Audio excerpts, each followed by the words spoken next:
Professionals and do-it-yourselfers have always struggled with painting interiors. There's a lot of different substrates, different kinds of plastics, vinyl, leather, carpet, and velour. Come inside today and we'll show you the professional way to use SEM system to get the ultimate paint job on interiors. Here's all the pieces we need for our 1994 Ford F-150 Lightning. Wow, there's a lot of pieces here. And this is just a standard cab pickup. Imagine if we had a full-size vehicle, we'd have 2 or 3 times the amount of things that we had to paint. Obviously, we have a dash. If you notice, some of these pieces are a blue and some of them are like a gray. We're going with 2 different colors. We're doing a dark gray and a black. So this piece is gonna go the SEM dark gray.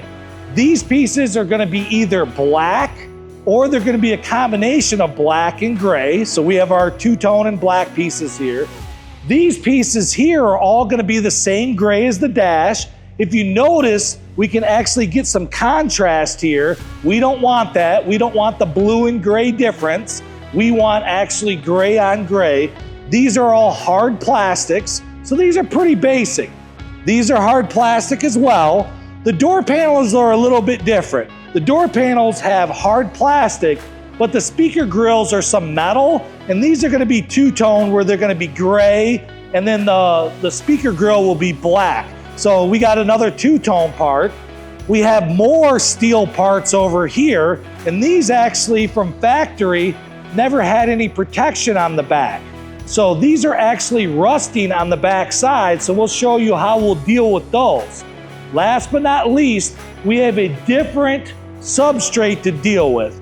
All of these have been metal or plastic that are pretty easy to deal with, but these are actually vinyl. When I push on these are squishy and they have the texture in them. We're gonna show you how to deal with the vinyl, the leather, and the carpet. It's the same, but a little bit different products and a little bit different steps.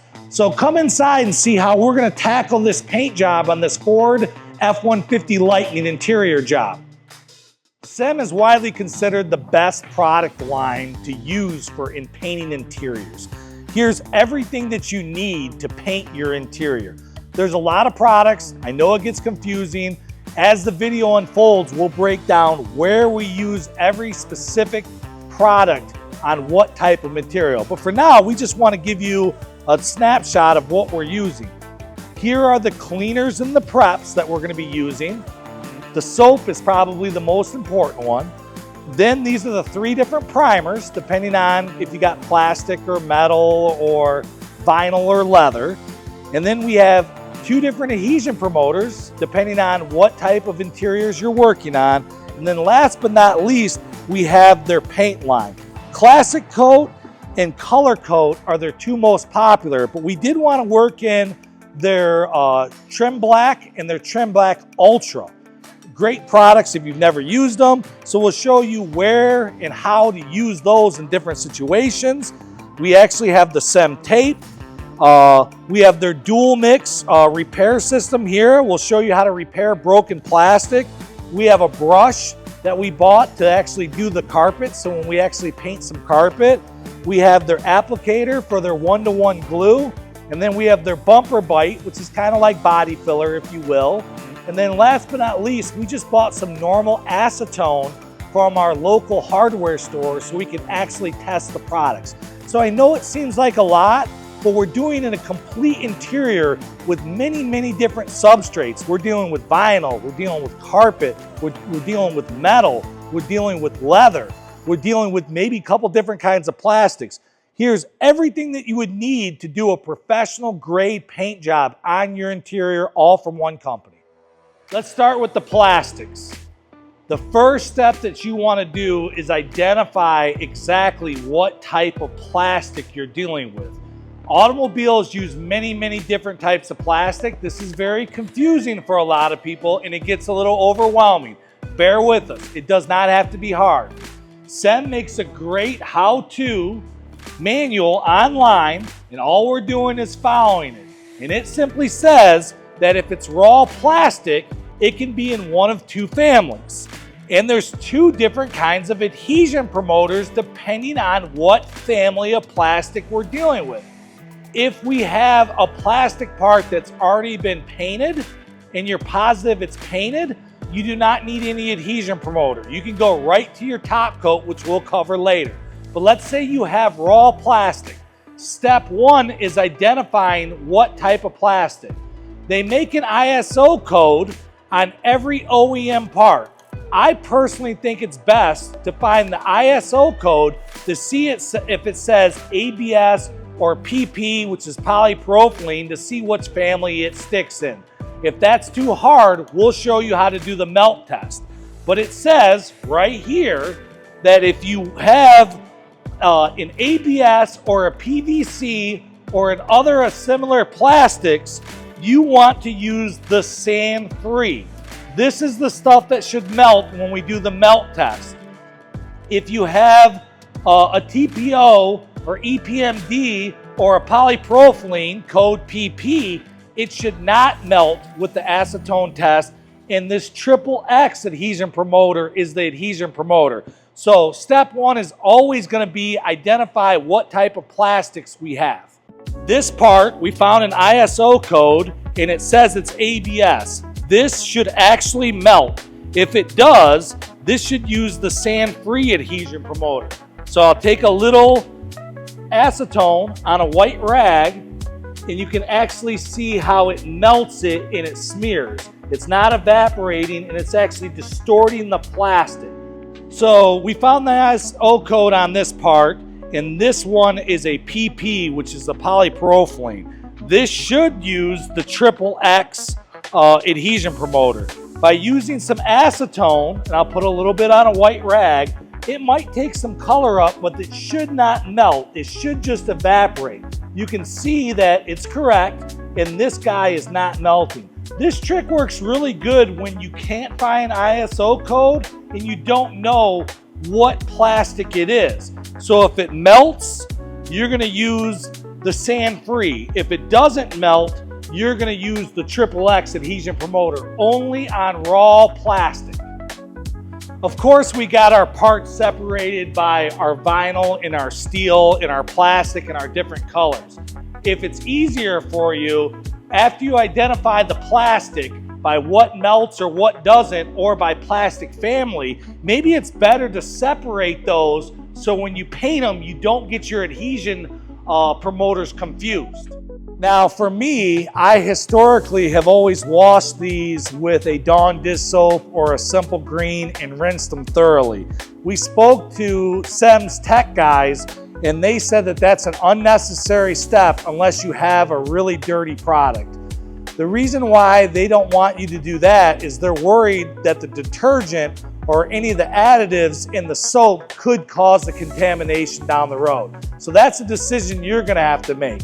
I have in the past power washed them, used Dawn dish soap, and I've even went as far as used like a plastic cleaner on them first. SEM says step one is to use their SEM soap. And it even says right on it, it's a mild abrasive cleaner used in the first step in refinishing the vinyl, the leather, and the plastic. This is the sanding and the cleaning in one. They want you to pay close attention to the texture and the hard to reach areas. You don't have to wet it up first. You just throw some down, use a gray Scotch-Brite, and you just work this stuff in by sanding it. I'm using light to medium pressure, and if there's any hard to reach areas, I want to get in there really good because this is what's going to not only promote the cleaning aspect of it, but the adhesion aspect of it.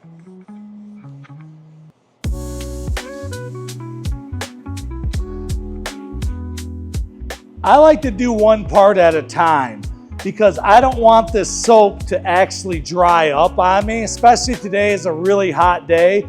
So it probably took me a good 5 to 7 minutes. I'm pretty OCD, getting in all these areas real good. I even want to get this reveal real good. We didn't do anything to the backside, but that SEM soap is just sitting on there. The next step is to rinse it off with water and get it dry.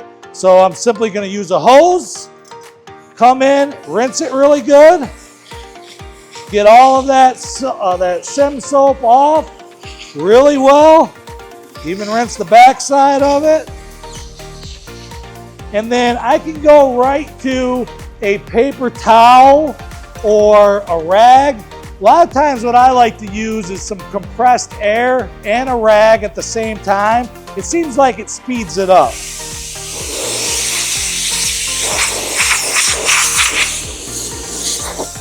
It's important to get the piece dry, front and back. You can use it with a rag or a paper towel, but again, the compressed air works really good in the hard to reach areas. I like to do one part at a time.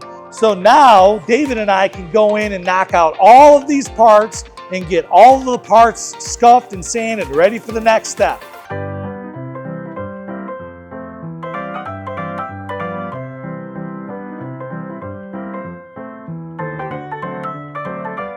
It's taken David and I about 2 hours to use the SEM soap, the gray Scotch-Brite, to scuff all these parts really good, rinse them with water, and get them dry. Now we've got them in the booth and we've separated. Here on my left is all the ABS. If we didn't know what it was, this is the stuff that melted with the acetone. We could find the ISO codes on most of them, but there were a few parts that we didn't know exactly what they were. So this is the ABS or the stuff that melted with the acetone.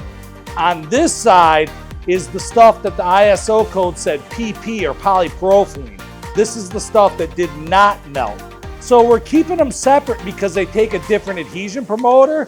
Now the next step, they're clean and dry, put in a nice clean booth. There's 0 water, we blew them off, is both parts, any rigid and flexible plastic can be cleaned with the plastic and leather prep. So this is essentially wax and grease remover, for lack of a better term. I spray it on wet, and then I use a lint-free towel, and they don't want you to do circles and rub it in like we usually do. What they want is to wipe it in one direction so you're not smearing the contaminants in. Lint-free rag, go one direction so you're not smearing it in. Wear gloves, get it clean. We're getting close to paint. We've been at it all day. What I like to do right before I paint is to take a tack rag and slowly go over. Even though I was using a lint-free towel, I like to get any of the lint or any of the debris off. After I tack all my parts, I have access to a static gun. And because these are plastic and they're going to create a lot of static, I will come in and use the static gun. If you don't have access to a static gun, it's not imperative that you do it, but if you have access to a static gun, here's a good place to use your static gun. These are our PP plastics. We're going to be using the triple hex adhesion promoter. What it wants is to apply one light coat, let it sit for around 5 minutes.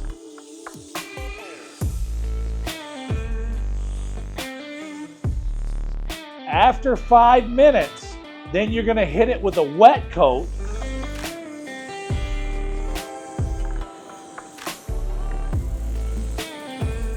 It's going to sit for 10 to 15 minutes. You cannot wait longer than a half an hour. So if you have a bunch of parts, you can do it in smaller batches. We've got 2 coats of the adhesion promoter on. We're ready for our color. What we want is the color coat. The coat we chose is called medium gray, 15393. If you remember at the beginning, we showed the color chip book. This is not exactly the same as the Ford OE color. We like this color better. There's a lot of options out there. This is the color that we wanted. We're running with this and some black. You do not want the classic coat. All right, this is going to be more for leather and vinyl. This will be coming up later in the video. Right now, what we want is the color coat. And usually it only takes 2 to 3 coats, and we're going to put it on wet to medium wet. We do not want it dry, and we do not want to run it. All right, so we're going to put 2 to 3 wet coats on. Here's what coat 1 looks like.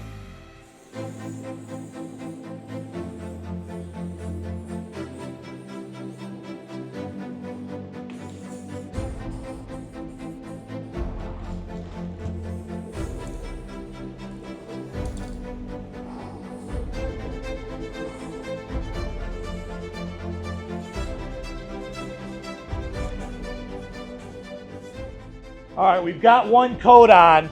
It should not take more than 2 to 3 coats. They want you to wait 5 to 10 minutes in between coats. We're in a booth, it's a super hot day. We could probably get away with 5.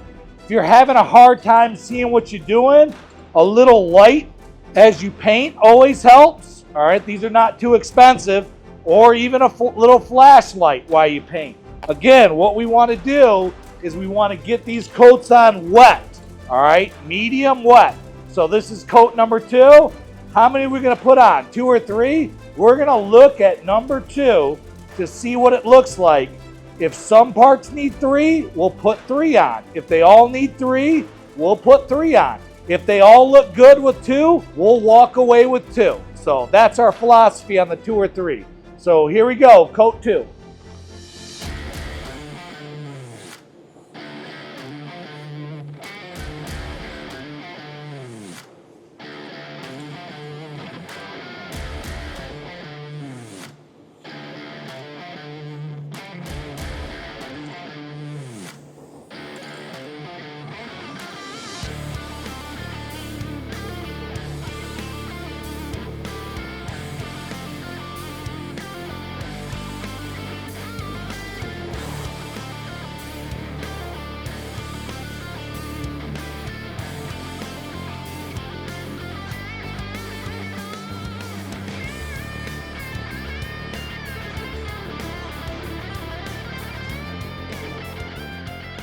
All right, we got our 2 coats on. It's flashed. It looks pretty good.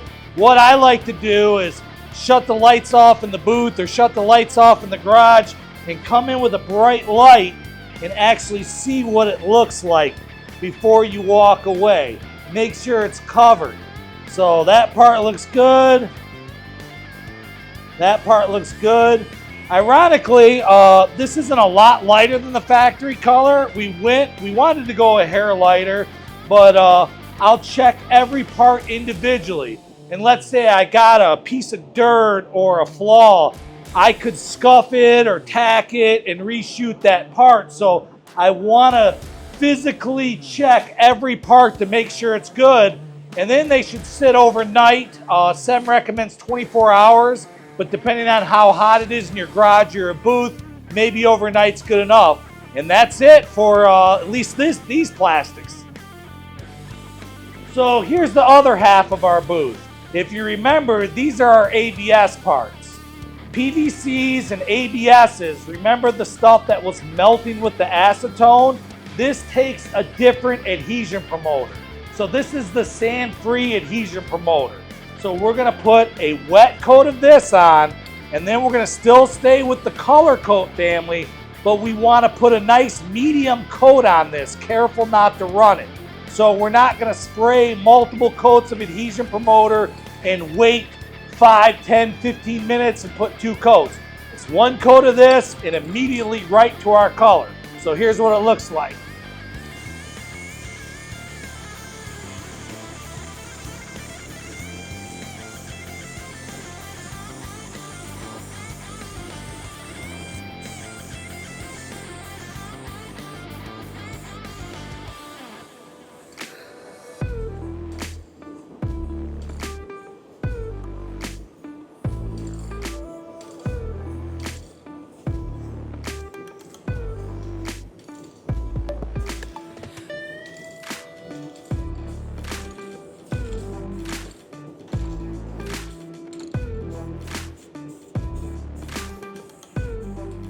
So after the first coat, you wait your 5 or 10 minutes. It's an extremely hot day here in Michigan.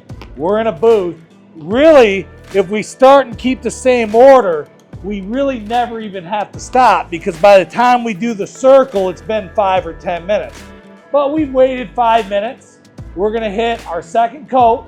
We're gonna hit it on medium wet, and hopefully it doesn't need more than 2 to 3 coats. But we're always going to wait that 5 to 10 minutes in between coats. So here's what it looks like.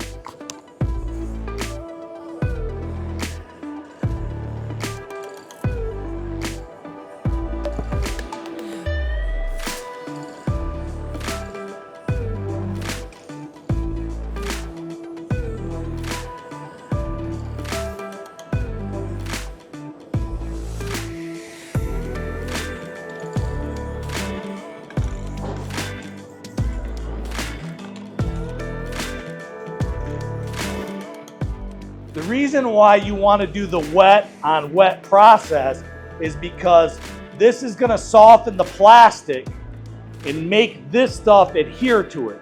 We got two different kinds of plastic families here. So with the ABS, we're using this adhesion promoter and we're putting it on. It's going to soften it up and it's going to allow this to bite into it so we have good adhesion.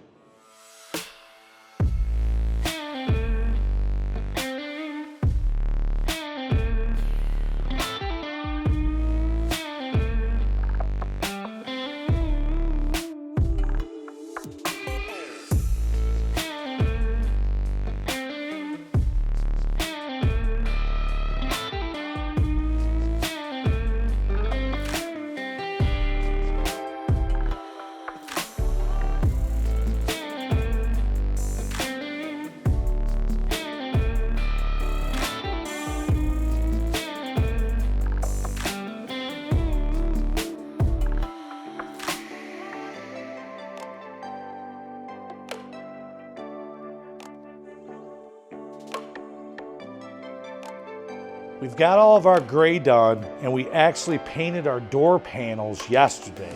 So they're nice and dry to the touch. But we want to add a little bit of flair to this door panel.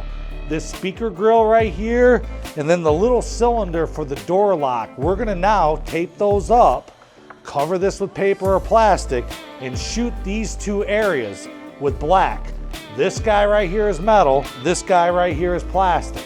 But then also we have a whole other host of parts over here that also need some black on them as well. So now that we got the gray done, we're gonna come in, these have already been prepped the same way, we're gonna go ahead and paint these guys black.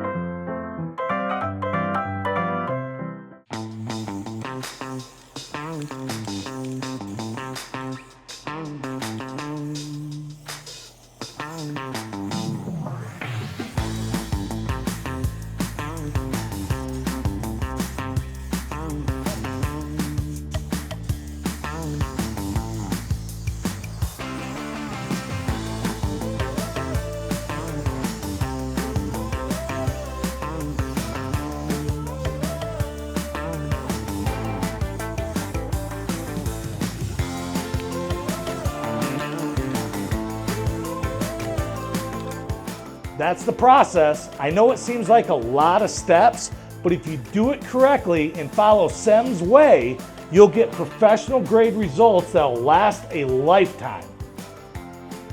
Now that the hard plastic is done, we have a couple pieces that are actually vinyl. So you can actually tell that this is squishy, and the process, at least the first step, is going to be pretty much the same.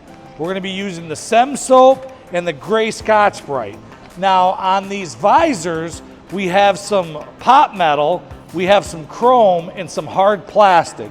It's probably not imperative to do this, but me being OCD, I at least came in and taped these up so when I'm hitting it with my gray Scotch-Brite, I don't scuff that chrome or that hard plastic or anything.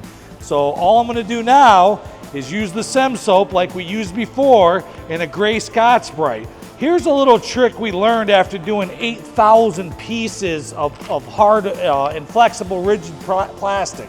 I like to take the water and actually wet the piece up a little bit and then come in and actually start using my gray Scotch-Brite and my SEM soap. So this is actually it cleans and scuffs at the same time. And of course I'm gonna rinse this off, get it super, super dry, and get it in the booth before I do the next step.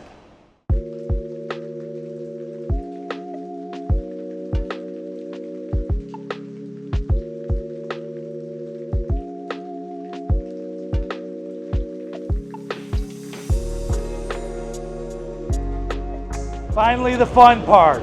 We only have 5 vinyl parts that we need to paint. We've already cleaned them with our vinyl prep. Remember, spray it on and wipe one direction.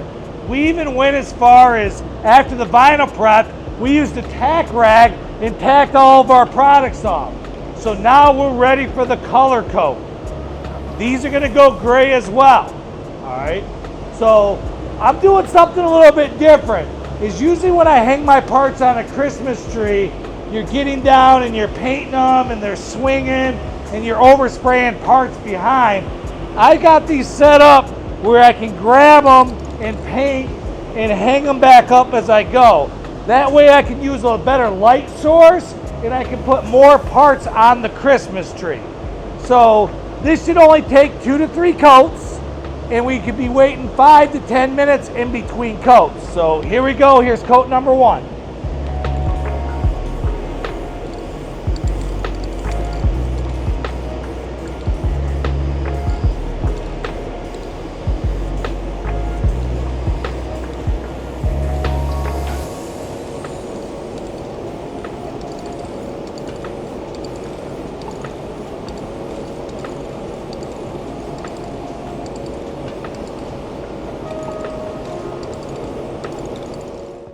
So while we were off camera, we went ahead and fired on 2 more coats of the color coat on there. They actually covered really well with 2 coats. The philosophy behind the 3rd one is all of these parts get handled a lot, and we just figured that 3 coats for durability would help out. You can see what the OEM piece looked like, and again, we went a little bit lighter with our color, but what a difference that it made. And it wasn't a lot of work. We also did one in black, and there's a little bit of water spotting on it, but if you did want to change the colors, you could do that very easily. So this is a great way to increase the appearance of your car. It was simple. Now, another thing is, and you don't really have to do this with automotive, but let's say you're doing vinyl on a boat.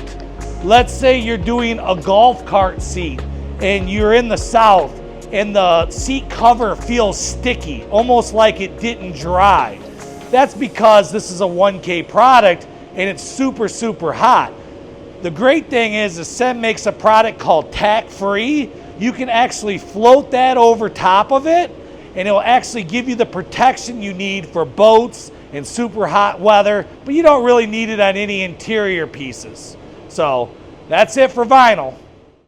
So now we have some leather parts to do. Unfortunately, our Ford Lightning doesn't have any leather in it. So what we did was we've got a holster for my iPhone, right? My holster for my iPhone, and we're gonna show you how to prep and paint this.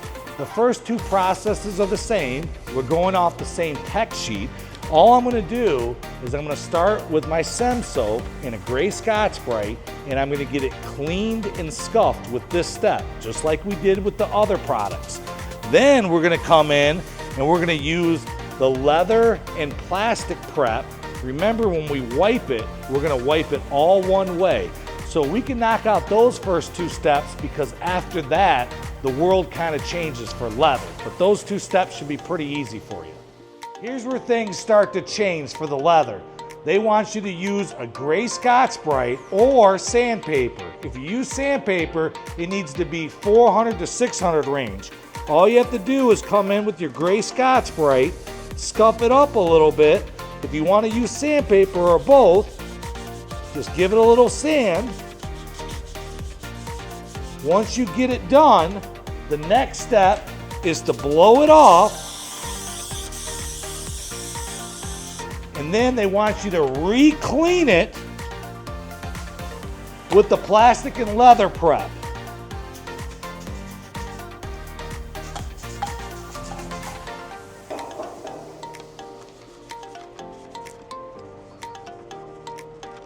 After you get it clean and it's super dry, you can even take your compressed air or your tack rag, go over it. You do not want to use the cover coat. You want to use the classic coat. This is what you want on leather. And you can just shoot this on a nice medium wet, wait 5 to 10 minutes, put 2 to 3 coats, and that should be it.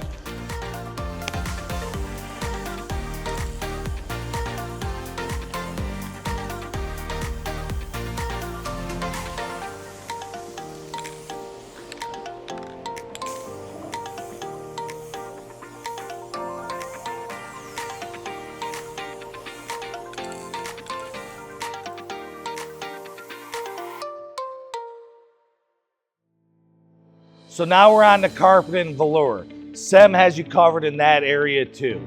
I have to tell you up front that this is 4 easy steps to do your carpet or your velour, but this is not to drastically change the color. If you had a red carpet and you wanted to go to black, they don't recommend it for that because you'll never get all the way down in the fibers. This is just to enhance the carpet. So our carpet's gray. You might be able to go black. That's about as drastic of a change as you want to do, but it's really just a refresh in your old carpet. And here are the products we're going to use. It's pretty simple, pretty basic, and we'll show you the 4 steps. Cleaning. We want to make sure that this thing is clean, clean, clean, and it dries before we move on to any other steps. Now, it doesn't really matter how you clean it. This guy right here is pretty beat up. If you look, it's like a dark gray. It has some light gray fading spots. We never even vacuumed it. There's a lot of debris. There's some stains on it. This guy is pretty bad. It'd probably be better to replace this, but we're gonna show you what this product can do. So the first thing that I would do with something this beat up, I'd probably wet it with a hose. Power washer might actually be better, but I'll wet it up real good. I'll get some kind of cleaner / degreaser that's gonna be safe for the carpet. This is just a general purpose cleaner. I'll soak it up really well. I'm only gonna do half of it so you can kind of tell the difference. And if you have a brush, you can kind of go to work and actually kind of scrub this guy and start cleaning it up. Even if you have a carpet cleaner, I would still recommend wetting it up if it's this dirty and scrubbing it before you suck it up. And then we want to make sure that we rinse it really well so there's no soap residue left, and we can blow it out and we can make sure it's 100% dry before we move on to the next step.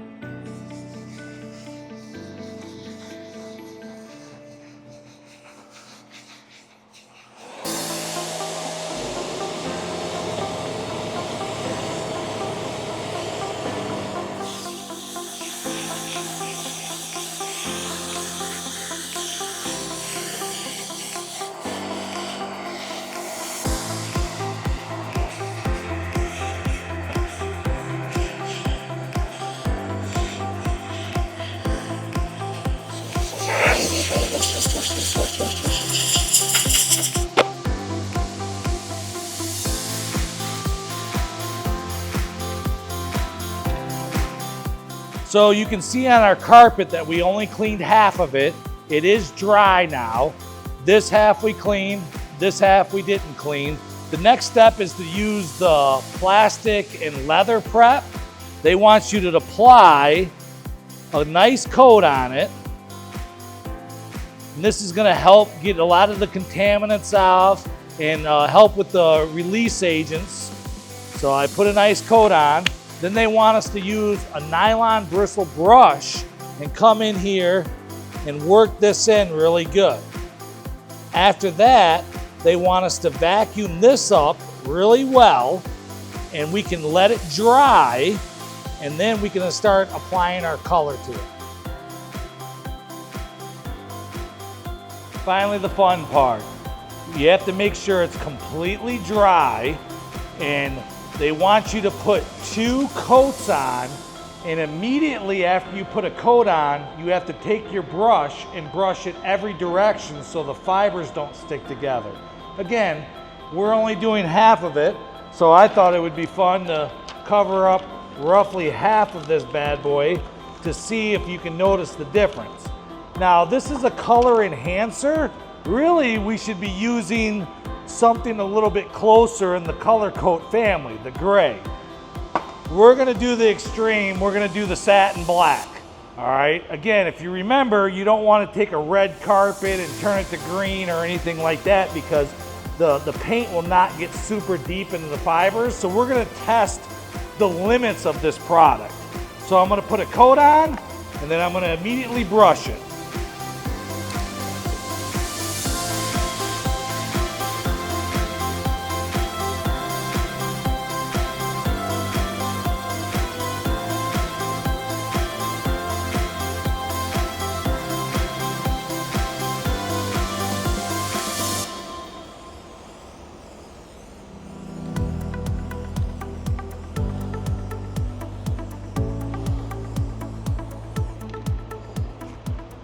Now I have to wait 3 to 5 minutes before I put my second coat, but with the nylon brush, they want me to brush it in every direction.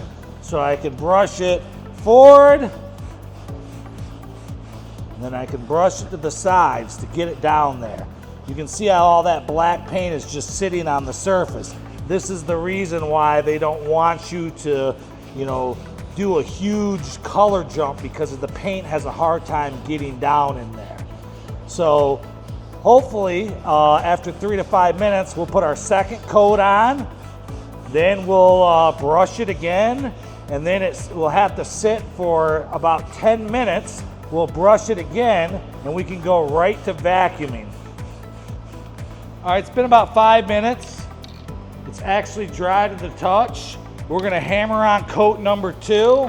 We're gonna brush it. Usually it only takes 2 coats.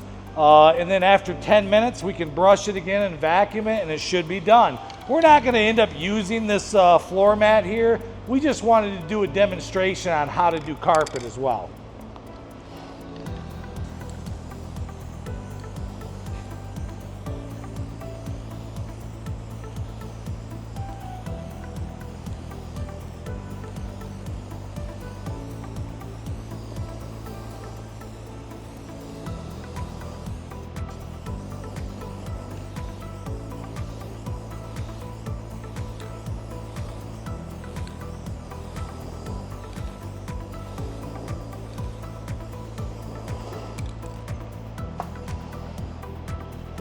Now I'll go to the brush, make sure I'm brushing it each way.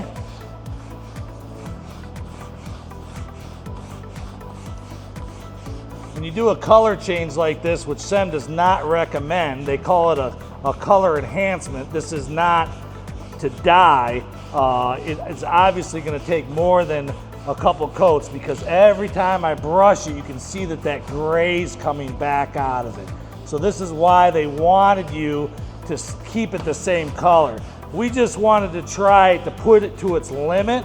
I think you could do it. The only bad thing is if you continue to put more and more coats on it, you're gonna make this carpet very brittle, and it's gonna start to stick together.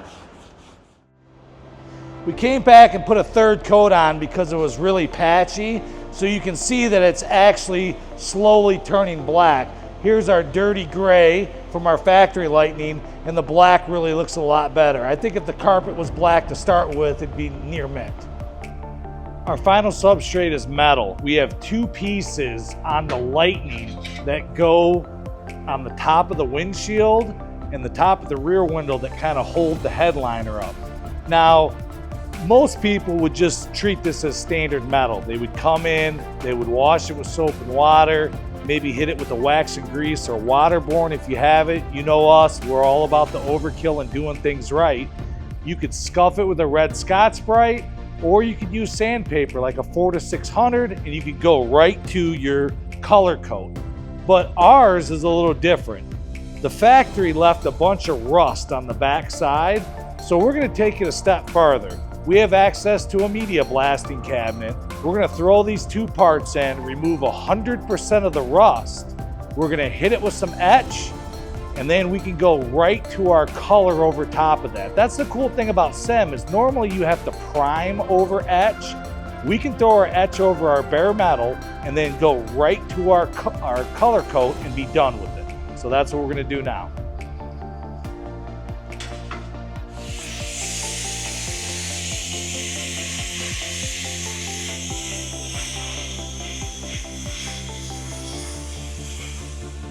All right, we're fresh from the media blaster. One of the things that you want to do is make sure you don't touch freshly blasted parts with your bare hands. Throw a glove on, or if you have to, use your shirt or a rag. Also, you shouldn't have raw steel parts sitting around the shop for a long period of time. They say that steel can rust in 30 minutes or less and 50% relative humidity. So we want to get something on them really quick. If you are a body shop and you want to throw some epoxy on it, you can. Obviously, we're going to stay with the whole SEM family here, and we're going to use self-etching primer. Now this is an interior part, so I'm not worried about its longevity, but this etch is used a little bit differently. It wants 2 to 3 coats, 5 to 10 minutes in between coats, and then after 10 to 20 minutes, you can go ahead and top coat it with whatever you want. So we're gonna put our first light coat on right now.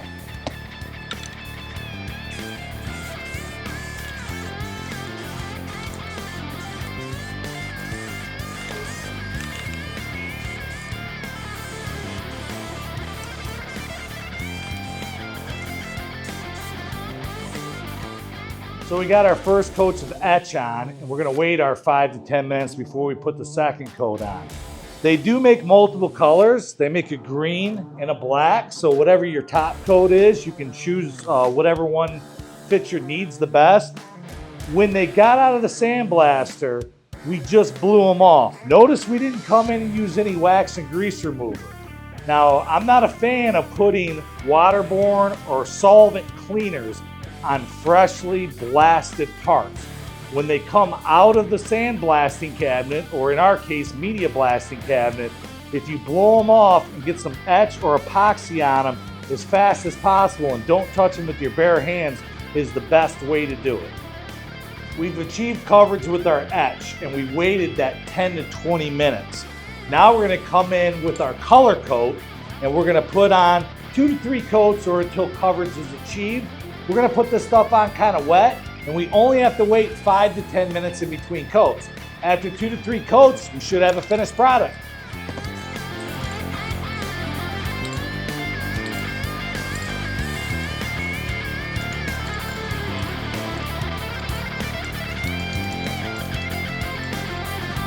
We got our third coat on. It's dried for about 10 minutes.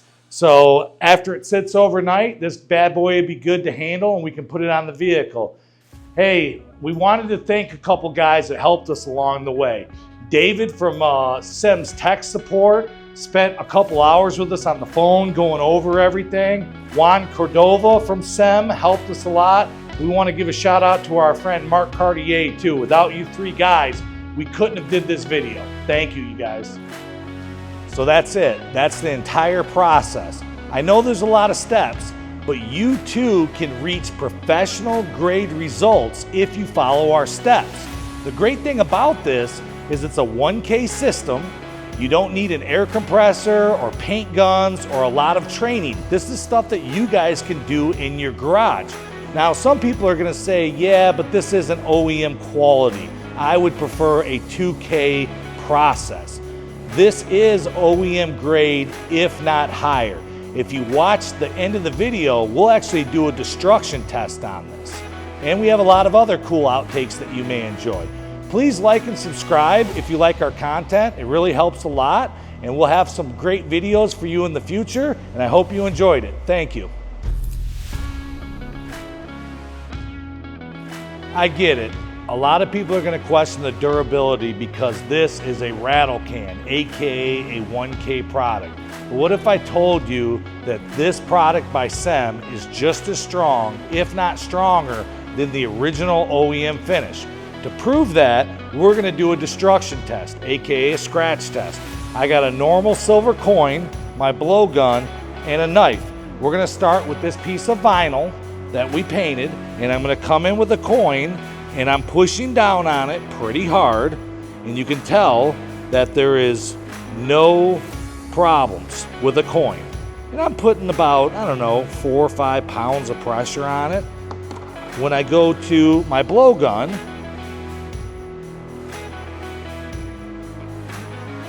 I can start to get little baby lines, but they just wipe off. So there's no damage here. The knife will absolutely destroy it, but look at how strong this is. The knife's not super sharp, but this would destroy any interior. I'm pushing super hard now. I'm trying to destroy it. I'm shaving it off.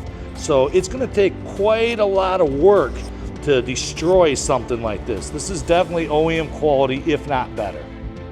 What about the rigid plastic? How durable is that? Well, we'll do the same kind of test. This piece was painted, this piece was not. I'll start with my coin. You can see I'm pushing pretty hard on it, probably about 5 pounds, and there's nothing. No damage at all. I should get slight damage with this if I push really hard. You can see some slight lines. Usually what happens is they'll wipe right off. The knife, and I'm going to push hard, the knife should shave it off, but it's going to take multiple passes. So this right here is definitely OEM quality or better. Here's a product that you didn't see us use on camera today.